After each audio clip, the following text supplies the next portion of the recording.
Welcome back. Beatrice Politi joins us now with health news. Heart attacks leave psychological scars, but they also leave physical markers of the heart attack. It makes the heart weaker.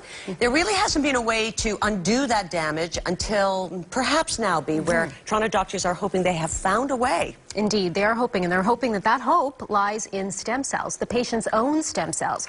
Toronto doctors have performed the province's first cardiac stem cell transplant in the hopes of taking that damage away. But first, a warning. Some of the video you're about to see may be disturbing for some. You see the marrow, it's looking nice there. What it takes to heal a damaged heart might be in this syringe. Right now, it's bone marrow taken from the hip of a patient about to go into coronary bypass surgery. That bone marrow is filtered and cleaned. What's left is this, stem cells, in this tiny bit of liquid. In this case, we had 2.5 million stem cells that we diluted into 2 milliliters. The solution is then injected into damaged parts of a patient's heart. The cells that we implant may then be able to improve the function, squeezing ability, and the blood flow of that part of the heart where the heart attack was. The stem cells were injected into this area here, and you can see that this part doesn't squeeze very well. How do the stem cells work? By getting the cells that survived in the heart to work better and harder. Partly by secreting some compounds that act on the surrounding heart muscle cells.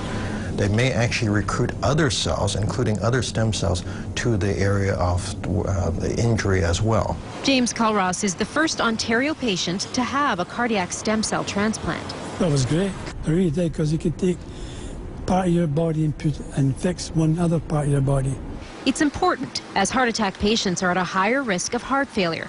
When that happens, the average life expectancy is about 18 months for men and 3 years for women. We know that simply by doing bypass surgery, we will make these patients better in a variety of ways.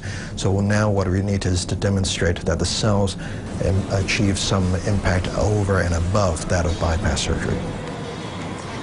The reality is, at this point, there aren't enough heart transplants and mechanical hearts for people who need them. So if the stem cells were to work, it could help tens of thousands of Canadians who are diagnosed with heart failure every year. The worldwide trial has Canadian sites in Toronto and Montreal. This is groundbreaking if it actually works, but it's still experimental. Okay, first of all, you get the stem cells from the patient's own bone marrow, so there's no rejection. That's right. That's a big plus.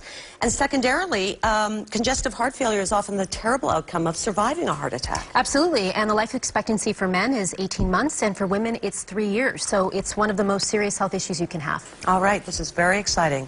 Thank you, B. You're welcome.